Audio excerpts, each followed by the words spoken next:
How's it going, everyone? Maximilian here with my very first Call of Duty Black Ops video for Machinima Respawn, and with Modern Warfare 3 just on the horizon, I wanted to take a look back. Welcome to the Call of Duty Black Ops Multiplayer Retrospective.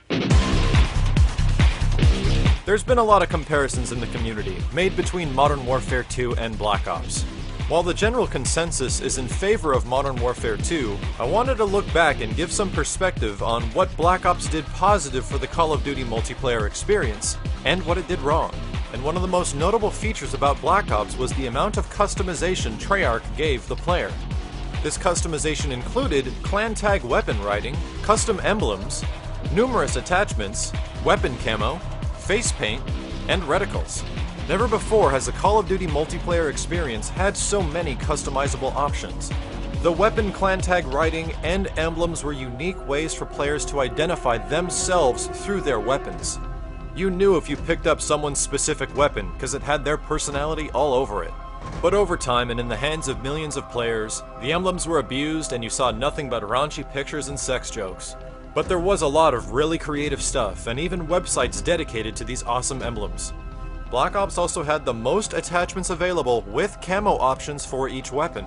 Sure, the flamethrower looked awesome, but it ended up not being so great. And unless we're talking about the FAL Modern Warfare 2 glitch, undermounted shotguns were still a disappointment. But attachments like dual mags offered a miniature version of Scavenger Pro that was extremely beneficial for many weapons. Face paint and its many variations was a welcome addition to player customization, as this was the first time Call of Duty multiplayer ever let you change the way you look. And finally, the absolutely ridiculous amount of reticles, lens colors, and reticle colors available. Not to mention your first perk actually changed your character model. So Treyarch really knocked one out of the park on character customization. Players have been asking for customization options for years now, and they really delivered. Next up is functionality and interface. Black Ops gave us improved lobby party migration, split-screen multiplayer online, theater mode, combat training, and the combat record. Making a party and keeping a party full of friends was something I took for granted after I started playing Black Ops. Going back and playing games like Modern Warfare 2 and Call of Duty 4 makes you realize how awesome this feature really is. The combat record is also a feature that was heavily criticized because it allowed players to view anyone's stats in full detail. But the amount of stats offered was truly amazing. Finding out how many times you've used a certain kill streak, how many kills that kill streak has had, and what's your best kill-death ratioed weapon? This is awesome! But some thought it promoted a camping playstyle since it lets your stats be viewed by anyone. A quick fix for this could have been to let your combat record be optioned as private or not private, but that never happened. I still think the combat record was an excellent addition to Call of Duty multiplayer, and hope it remains in future iterations. Split-screen online was also a heavily requested community feature. Although it very much hindered the performance of the players with its small screen size, most players ate this feature up since it gave you the chance to have fun and enjoy the game with people live. Combat training was also designed for players that wanted to take their skills and train offline. But sadly, I never put any time into combat training and exclusively played online. For those that did invest time into this feature, leave a comment below for the other viewers. Theater mode was the most sought-after feature I was looking forward to when Black Ops was released. Being able to review, record, and make clips out of all your live matches seemed like a blast. But as the game grew older, I found that my theater mode replays were only working about half the time and would show just a percentage of the full match. If this happened to you as well, let me know because this happened all too frequently to myself. But the concept of a theater mode was ideal for a Call of Duty multiplayer experience. Being able to go back, browse clips, and pick out the amazing highlights of you shooting down a spy plane with an RPG could be shared, recorded, and saved with your friends. But theater mode brings to mind my curiosity with some of the gameplay changes in Black Ops. My biggest gripe and what I believe to be this game's biggest flaw was the connectivity between players, aka the latency, or aka the lag. In previous Call of Duty games, playing with friends coast to coast didn't offer much connectivity issues and you didn't see that big of a difference. However, in Black Ops it was severe. At times you would feel like you're a full second to a second and a half behind the action of what's going on screen. Modern Warfare 2 might have had some terrible design decisions that affected gameplay, but at least your bullets put a guy down. This issue was relieved over time in Black Ops. Matchmaking got better, and if players were close to your location, it would pair you with them. But issues like severe host advantage were still around. So why is it that Black Ops was like this and other Call of Duties weren't? This question was asked a lot, and the definitive answer was never revealed, but I always thought it could have something to do with theater mode.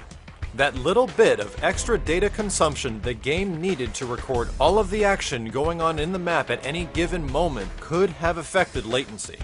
But I'm no technical genius, and this is only an assumption. But in the long run, the lag was an issue, but Black Ops fixed several gameplay design decisions that Modern Warfare 2 didn't. Kill streaks no longer stacked, stopping power was completely removed, and explosives were weakened heavily. But on the downside, we had to deal with Last Stand, Ghost, top-tier default weapons, RC cars, and overpowered kill streaks. Stacking kill streaks was one of the biggest issues in Modern Warfare 2 because it heavily promoted defensive gameplay. No longer did we have to worry about constantly shooting something down because they were more difficult to get for the average player. But for those already adapted to the Call of Duty experience, it made things much easier. It was hard to believe that something as powerful as Predator to Harriers to Chopper Gunner could exist in Black Ops. But then we found out about Hardline, and it was all about the Blackbird to Chopper Gunner to Dogs. This combination of kill streaks was so effective that it could be considered broken. Never before did you think you could have an absolutely flawless game going 70-0 in Modern Warfare 2, World at War, or Call of Duty 4. But in Black Ops, it was possible. The removal of stopping power shocked the community with the amount of possibilities it could change for Call of Duty multiplayer. But what this did was make another perk extremely powerful: Ghost. Ghost was the most powerful perk available in Black Ops. Most of the time you have to make a choice when choosing perks, sacrificing something to get something. But with Ghost, the amount of positives compared to negatives were ridiculous. The removal of stopping power didn't matter anymore, because Ghost was so good. Last Stand also became one of the most hated community features ever in Call of Duty multiplayer. While allowing yourself to be revived after being KO'd, it also left you with a period of invincibility, which left unsuspecting players downed by the person they just killed. In Modern Warfare 2, you had to die several times to earn the Final Stand death streak, but Black Ops made it available to everyone with Last Stand Pro.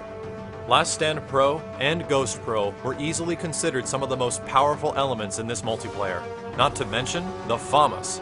Being unlocked early on, the FAMAS rate of fire and accuracy made it the most deadly weapon in the game. The AK-74U was also considered one of the best guns available, and took several months for them to eventually patch these weapons. However, they fixed the issue. Treyarch supported the Black Ops multiplayer experience for a long period of time after release. We only hoped we could have seen the same treatment for Modern Warfare 2 taking care of One-Man Army and Danger Close. But Treyarch identified their issues in multiplayer and quickly fixed them. Even things like the heavily revered quickscoping, that was removed almost completely from Black Ops, was slightly reiterated due to fan request. And even though my dislike for RC cars is close to that of triple grenades in Call of Duty 4, Treyarch supported their game. Which then leads me to one of the best features of Black Ops. A year after the release of Call of Duty 4, the game was absolutely riddled with hacking. Unlimited UAV, wall hacks, magnetic grenades, map glitches, it had it all, and it took very long to get patched. And Modern Warfare 2 suffered the same fate, but even worse. Within the first couple months, prestige hacking became so dominant that people could make a living off of it. You'd join a ranked game and there'd be 12 Harriers in the sky while everyone's shooting infinite noob tubes. Not to mention the care packages, the 1887s, and the Javelin glitch. These games were busted. I won't say that Black Ops didn't have its fair share of problems at the start, but they definitely did the best job so far. In summary, Black Ops did a lot for the Call of Duty multiplayer experience. While it might not nearly be as exciting as some of the previous games where you can die around every corner, and getting a nuke became your goal in life, it definitely offered something more balanced. It offered a ton of features to help expand the future Call of Duty multiplayer experience, and was the most popular of the franchise to date. Thanks for watching the Black Ops Retrospective, everyone. Check back as we count down the days to Modern Warfare 3 as we cover the Modern Warfare 2 retrospective. This has been Maximilian, signing out.